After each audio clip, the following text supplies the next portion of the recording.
So do you want to know about the Elon Musk daddy's home insane work schedule? Go for it. Okay. So Elon Musk, obviously he's been involved with politics in the last 12 months. He got involved with Doge. He spent a lot of his money helping campaign, right? The current president campaign. And so this guy tweets this. He says, Elon is back. This is literally what it means to be a wartime CEO. So keep in mind, when he was involved with politics, that means he was very distracted from his businesses like Tesla and SpaceX, for example, right? So Elon tweets this. He says, Daddy is very much home. And burning the midnight oil with Optimus engineering on Friday night. Then I red-eye overnight to Austin, arriving at 5 a.m. I wake up to have lunch with my kids and then spend all day Saturday afternoon in deep technical reviews for the Tesla A15 chip design. Then I fly to Colossus 2, which is their data center, on Monday to walk through the whole data center floor, review transformers and power production, excellent progress, depart midnight. Then up to 12 hours of back-to-back meetings across all Tesla departments, but particularly focus on AI/autopilot, Optimus production plans, and vehicle production delivery. This is what it means to be a wartime CEO, and that's what he means by daddy is very much home. When you told me this title and I saw it on the sheet, before, because you highlighted it before we started, I thought you meant that this was his schedule when he's home. Oh, did you think? Okay. Like related to his family and kids, because no. daddy's home as a title. Daddy's home to take care of his kids with his company. That's how he's looking at it. Yeah. But his kids aren't included in here, but you can see the vast majority of his stuff has to do with work. And I'm actually listening to this pod right now on the Founders Podcast, talking about how Elon works. And one of his ex-wives said that he's not built for a life of domestic tranquility. All he thinks about is work, and he cannot get his mind off of work. And now that he's back and he's focused, this is why he has that he has a $1 trillion pay package if they hit $8 trillion in market value, right? But I love how he made time for lunch with his children. No, I really do. I get he's a workaholic. Yeah. I think a lot of us are. He's a different level of a workaholic. Yeah. But even at his level, it's awesome to see that he schedules in making sure that he's having lunch with his kids and getting that family time in when he can. Yeah. But it just goes to show you that, like, people think it's easy to manage even one company or two companies, three companies. Some people don't think about these things, right? But you can see how much work and effort he has to put into this. And the other interesting thing, I don't know if you know this is just a little side point here, but remember he was fired, basically. He was ousted from PayPal back in the day? Yeah. Okay. So Peter Thiel, like the PayPal mafia, all these people, they ousted him. But he actually, instead of saying, screw you guys, you ousted me, he actually kept good relations with these people.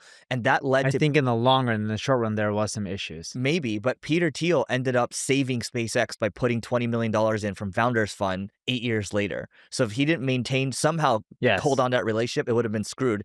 And also he made a relationship with Chrysler to get an investment into Tesla, and that saved Tesla. So so the Daimler Chrysler investment into Tesla, right before then he had a deal to sell to Larry Page and Sergey Brin. I didn't know that. Yeah. And I think it was somewhere around $10 billion.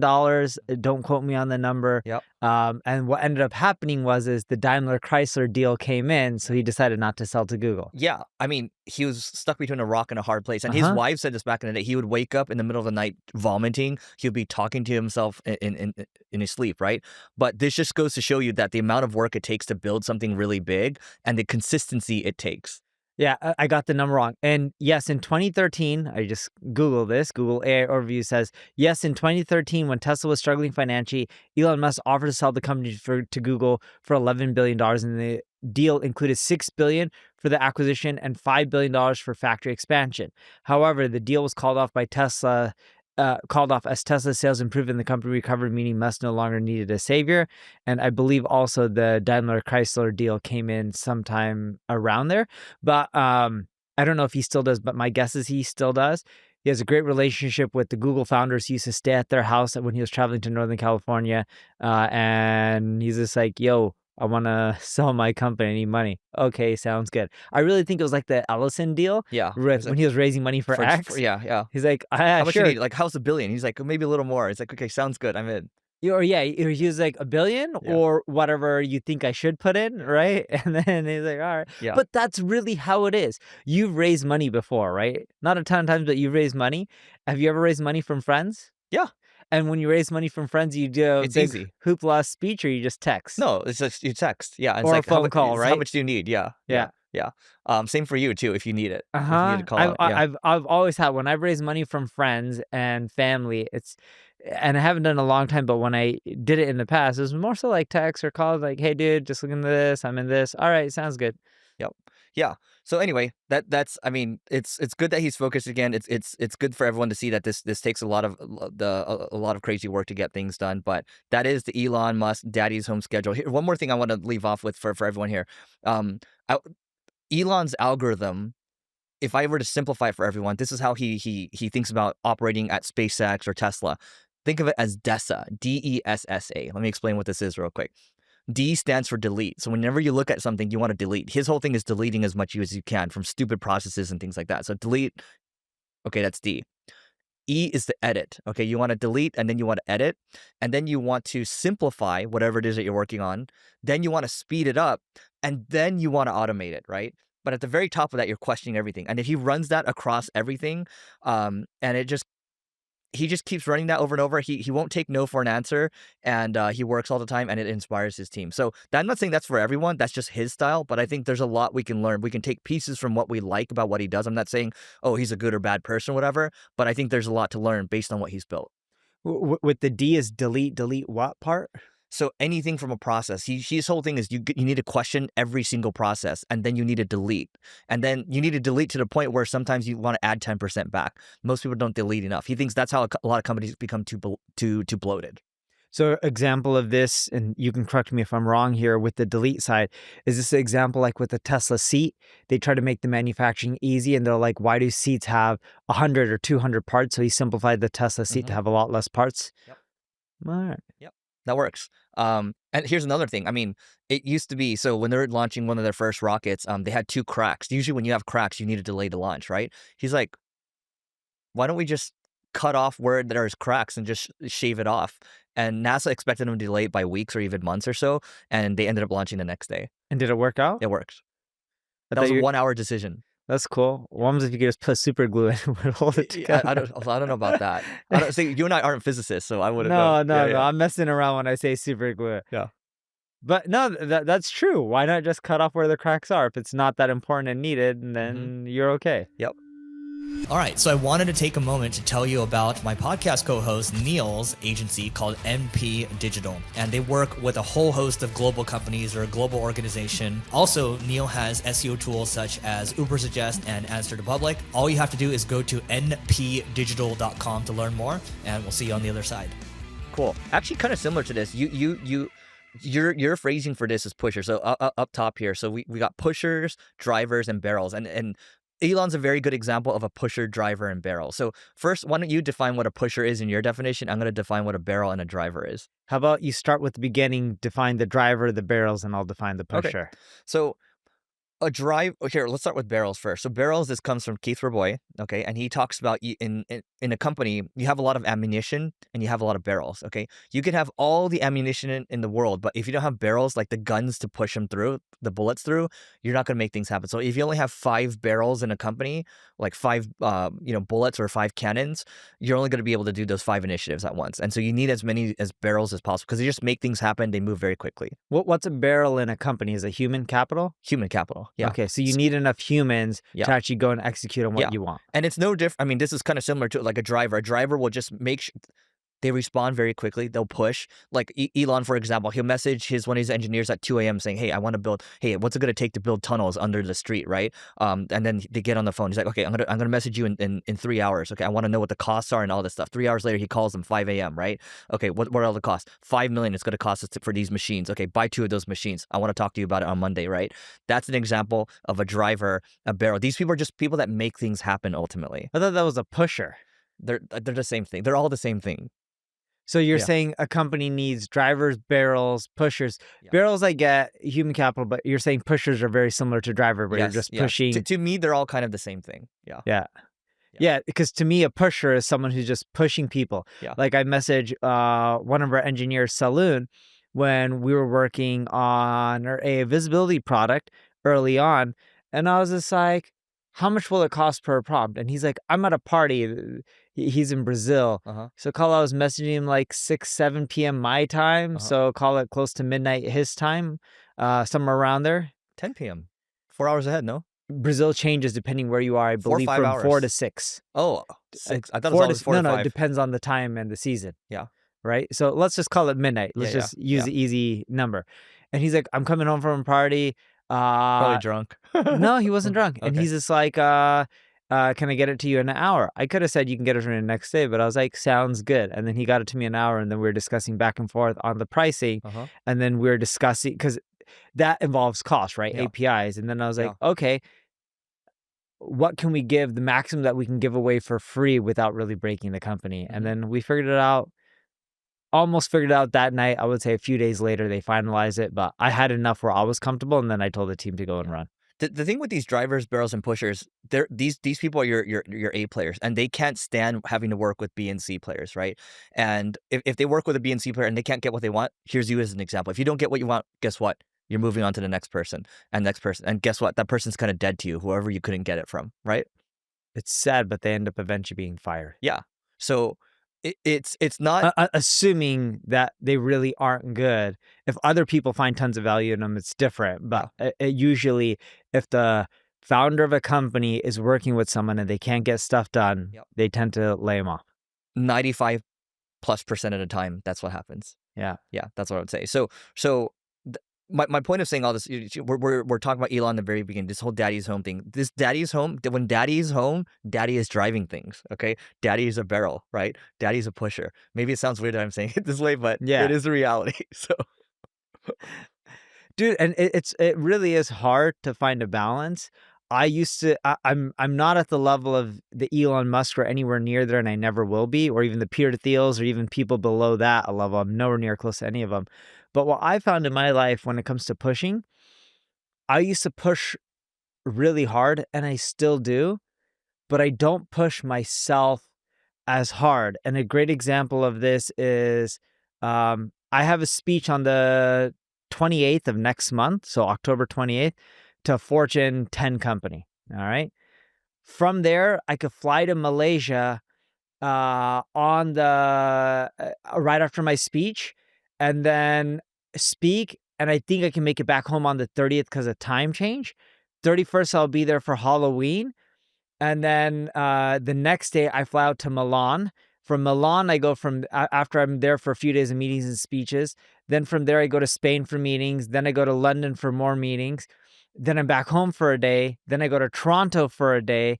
And then I go to Dallas the next day after. And then I'm back the day after that. So you're talking about like a week and a half to 2 weeks of traveling, right? And I could have done the Malaysia one. And I was debating it with my CEO this morning over text. And I'll read you what I typed to him. I'm like, you think I should go to Malaysia and speak on the 3rd of October, speaking at the 28th, I'm not going to mention the company name, and then my Milan speech is exactly on the 2nd, but I'll leave before then because of meetings. And normally I would just say, yes, APAC wants me, but I know the kids will be bummed for me missing Halloween. I could then fly from Malaysia to Milan. Worst case, I could still make that trip. And he eventually called me, and he's just like, dude, we bought a company in Malaysia. There's a ton of people in there. Have someone who doesn't have a kid speak. And for them, they wouldn't miss Halloween because it's in their own city. And I was like, okay, that's a good point. And he's like, it may not be as effective, but it'll be good enough. And I was like, yeah, I'm okay losing some potential revenue by me not being the one speak just to see my kids during Halloween. And keep in mind, how many Halloweens do you get with your kids? Maybe like 6 or 7? More, yeah, and then it's over. Look, but they're not going to start doing you start doing it at age 3 or 4 or whatever. They're not going to do it in their teens, right? Because they're going to start to become too cool for you, right? So yeah, you they only get so many. Out. Yeah, I would say the Halloween is actually more valuable than the Malaysia one in different terms. One more thing, and then we can move over to one of your topics. But I think this is all related because here's a question for you. I want to posit that true leadership actually comes from near-death experiences. And so you becoming a pusher in your early career, were you a pusher? How aggressive were you? I was actually pretty aggressive from day one. Really? Yeah. Okay. I got more aggressive and less, I don't know if empathetic is the right word or no, more you definitely political. don't have. I don't have empathy. I don't think you have empathy. On the personality test, we both have no, low empathy. what I meant by that is like earlier on, I would push, but I would try to also be empathetic at the same time Yeah. and try to understand why they wouldn't move as fast and like try to help them out and But be you okay with it. You couldn't understand. I couldn't ever understand. Yeah. It's just not my personality. I wish I could understand. I just can't.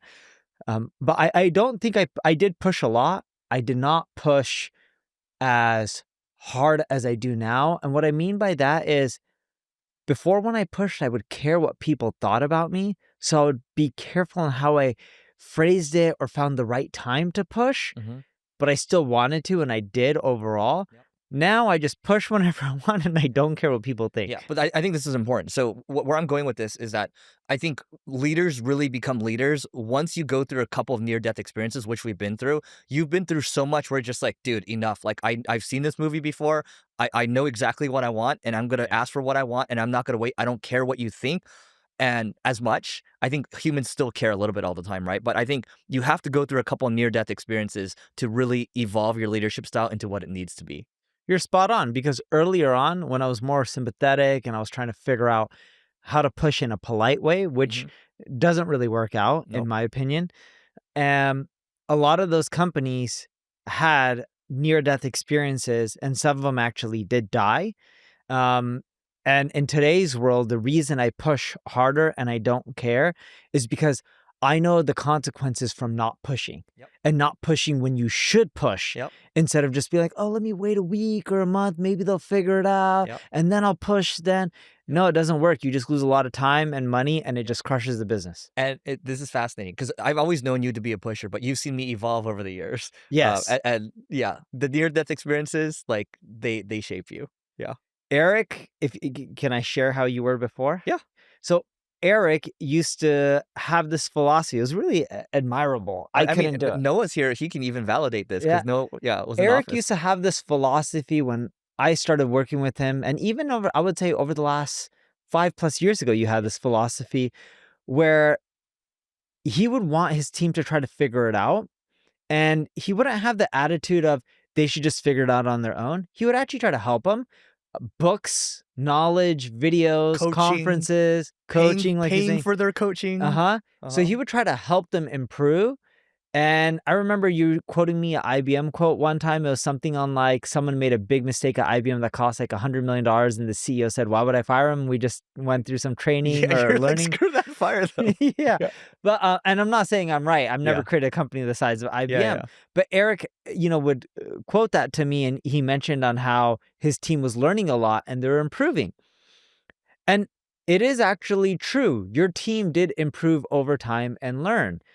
I had a very different philosophy than Eric.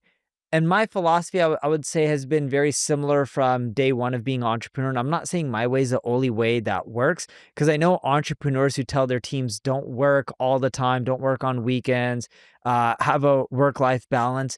And some of these companies are much larger than mine. Many of them are. And my philosophy has always been, screw it. If someone needs to get something done, like I need a marketing campaign or ad up, I expect it up on Saturday. If I have the idea on Saturday, if they can't do it, I go and find someone that Saturday. No joke, we hired a Facebook ad contractor for less than 30 days. And my team's like, why? Because I had idea on Saturday and I wanted it up that Saturday within a few hours. And I knew my team wouldn't get it up. So I found someone who would get it up that weekend for me. You know what's funny? We have a mutual friend that does exactly that. So he's, they do a couple $100 million a year, right? And he can't take it anymore. He has an army of contractors under him. And I'm just like, why do you have so many contractors? He's like, because I just can't take it anymore. I just need to get things done. And eventually we end up finding people within our organization who will get stuff done for us on the weekends. But the point I'm making here is, and Noah could attest, Eric was a really chill boss. Would you agree? He's nodding his head yes. Do you think it was, I'm asking Noah right now, so do you think it was, how chill was it on a scale of 1 to 10? I don't think I was that chill, but 1 through 10 in the beginning and versus now, what do you think the difference is? Yeah, I would say like 6 on the chill scale. Okay. Now you're like 9. Yeah, meaning that I'm tougher now. So if any of you couldn't hear Noah, he doesn't have a microphone in front of him. Noah worked for Eric as his full-time videographer. He used to follow you around. So Noah would know me the best over the years. And he knew Eric on a personal level as well. He said Eric was on a tough to chill factor, really chill being like a 1, and really tough being a 10. Eric was a 6, and now he's saying that Eric is a 9. I would agree with that. Yeah. And I think you've always been a 9+ since knowing you over these 14, 15 years. Yes. I think I've gone chill, but more chill on the personal side. Yeah. Business, I've maintained. The kids took the edge off. The kids took the edge off. Yeah. I also am not a pusher. What I found over the years is as your organization scales and you start adding like hundreds of employees, thousands of employees, there's people who are workaholics in your organization who just work 24/7 and can't stop. Those people actually push to have some sort of a balance. And I know they can't, but I try to push them to have something like, it's Sunday, your kid wants to go to a park, you should probably take them to the park. Because they're so good and you want to keep them, and I do watch these people. I'm just like, dude, you really need to take a break right now. It's okay, the work's always going to be there, but that's only few and far between. Few and far between, but most of my leadership is like that, so you have to push them to take breaks. What I found is if they keep working too much like that, it creates issues with their spouse and their family, which then creates a whirlwind of issues and creates issues at work. So I try to solve it before that happens. Like, dude, before this call, remember I told you someone called me and said, should I get a divorce? Oh, that was someone on your team. Someone who's close. I'm not going to go full in details there. But I already know if they don't figure this out, they're going to have work problems and personal problems, and they're just going to be screwed up. And I asked them on the phone, the first thing, and I can't give someone advice if they should get a divorce or not. That's not my place in life. But I asked them, and this person's a male. I said, do you love your kids? They're like, yes, I love my kids. I'm like, do you love your wife? And I'm like, and they're like, I don't know. I'm like, what do you mean by that? Do you not enjoy the time with your wife? I love the time with my wife. She's like my best friend. I was like, okay. Do you still get intimate? Yes. You know, we enjoy that part without going into details. Okay. So then I was like, what's the issue? Oh, we both complain about small stuff. All right. And then I was trying to figure out what the issues were with the small stuff. It's related to food being prepared. Sometimes they don't have enough time for each other because of the kids and getting them ready. They don't work in an office. The kids are home more. They take care of other people within their family, like helping them out. So their time is stretched. And he doesn't have enough time because he's working all the time. I was like, and his wife doesn't want them to have a cook or a nanny or any of that all the time. And I was like, I'm going to tell you to do something. And he's like, what? I was like, go get a nanny for the weekends because weekdays are pretty covered and night times. And I'm like, just do it. Your wife already knows you have issues. It's okay. And I'm not saying, by the way, this person works for me or anything like that. And I was like, you should just go and hire this person. Your wife will forgive you. Tell her how you want to spend more time with her. Go to lunches. And she's like, yeah, dude, when we do vacations and we have help, like we all have an amazing time. I'm like, and the examples he gave me without going into detail, it's caused by not having enough help and being stretched thin. I'm like, why don't you just do more of what works? Yes. So I was like, before you decide to do anything and tarnish your life, because divorce is going to be hard on everyone. I was like, why don't you go and you just hire a person to help out? And he's like, you know what? I'm going to try that out because the days we have help or the hours we have help, it's great for both my wife and I. And I was like, all right, you do really well financially. Money's not it. She's like, no, I have a lot of cash in my bank account, home, everything's nice. I'm like, all right, try this out. But that's the problem. If you have people in your organization who are workaholics, which is fine, if they don't create a balance, it screws up everything in their life, including work. So you got to solve that problem beforehand. Remember also, before we move on to the next topic, you picked the next one, but we also talked about the concept of burnout. Vacations don't necessarily solve burnout. No. Burnout comes from not making progress or not feeling like you have momentum. And I can actually see that with my org, right? Versus like you look at 5+ years ago when everything was crumbling, right? It's not a matter of going on vacations. It's a matter of like, hey, are we winning or not? And are we having little milestones as we're winning? People just want to feel like they're winning. That's true. But the problem is, and this isn't a problem for you because you're single, or I think you're single. you don't have to. When you look at your goals for your growth and your revenue, Mhm. your world revolves around business and your family being your dad, Mhm. right? You don't have siblings, from my understanding. I've known you for years. Never, No. right? You have close cousins and friends. You still talk and hang out with them. You just showed me a video that one of your close friends sent you. Yeah. But the point I'm getting at is you're able to focus 100+% of your time on work. Mhm. If you have another person and kids, you now have to worry about, are the other people in your nucleus accomplishing their goals and feeling Oh, totally. satisfied? I'm not. Yeah, everyone has their own goals, right? I think in this case, I'm just talking about business in itself. But yes, the personal thing is a factor for sure. Anyway, that is it for today, guys. Please don't forget to rate, review, subscribe, and we will see you tomorrow.